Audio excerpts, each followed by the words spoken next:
This is a story of my interaction with Martin Cooper, the first mobile phone wireless communication inventor in the world. Martin Cooper was an American I'd read online and asked about mobile phones. When I heard he had the first working prototype of a wireless mobile phone when I was young, late 1996, and I talked to him a few times in Brisbane and in America, online and offline, and his wife as well. And he told me he'd spent, a lot of money, over $100,000 on his prototype, which is a phone that goes for 10 hours of battery charge. They have to charge it up for 10 hours just so it works 20 minutes. And it's really big, like a satellite phone. And I told him, I used to watch these cartoons called Dick Tracy, and they have a little, phone on the watch.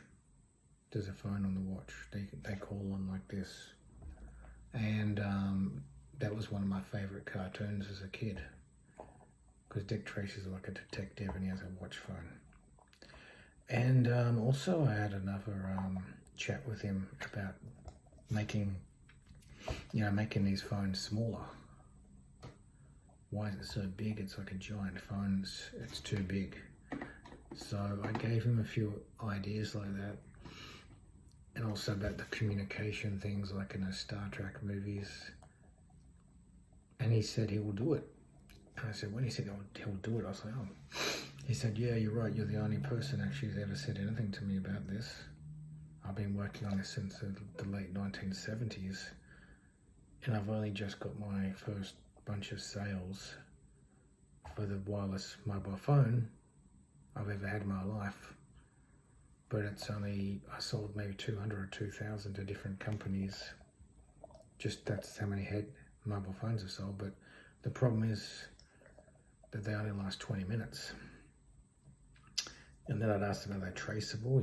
Like there must be a lot of people overseas who are drug dealers in Colombia and stuff. They must want these phones. He said, of course, but we don't want to sell it to those people really.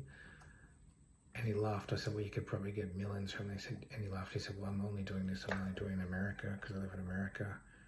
And this is like what I do. I've got a certain amount of companies out here are interested, but we need more funding to continue. Like if we'd like to continue on this project, we'll need more funding. So the funding was requiring, a lot of money. He'd used a lot of his money up already. And I told him I've invented cloud and about the other things, my other ideas. And he said, he could only do one thing, that's all he's paying for, because, he's got a certain amount of companies he's waiting for funding from. And he appreciated my ideas about the watch phone, making it smaller and things like that. And I also told him some of my personal stories, like 1995, when I was in high school.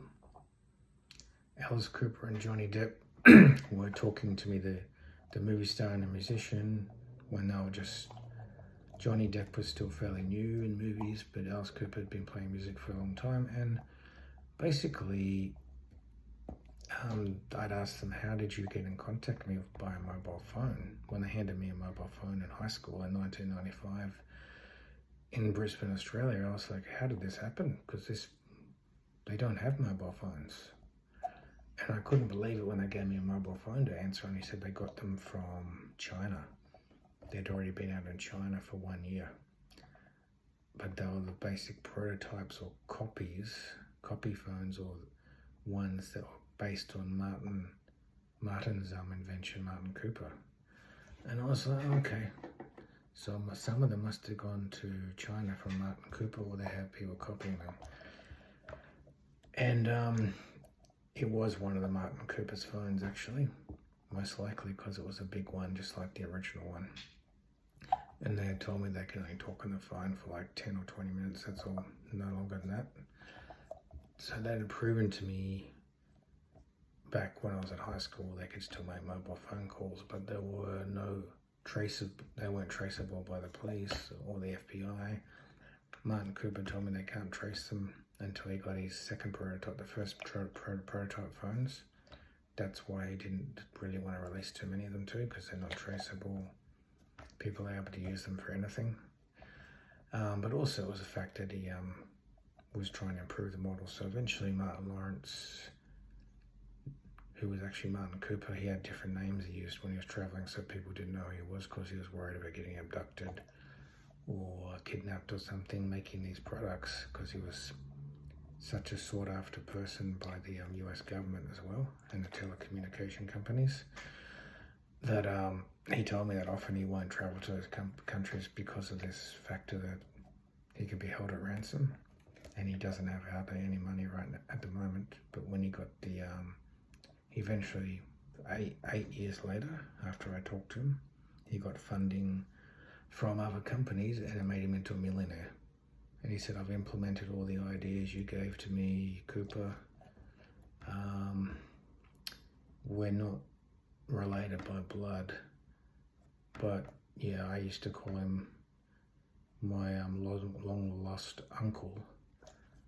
And he said, yeah, we've all got the last name Cooper, and it's so many different stories where we have the last name Cooper, which we discussed. But he said, well, I've done it. I've implemented your ideas to make the mobile phone smaller, and I've become a millionaire, and I've done it. And that's all I'm doing. I'll be finished soon because I'm old. I'm in my 50s, 60s. I'll be finished soon, but I'm just going to continue working on this. So that's the story of Martin Cooper, and I'll try and attach a link to their video as well.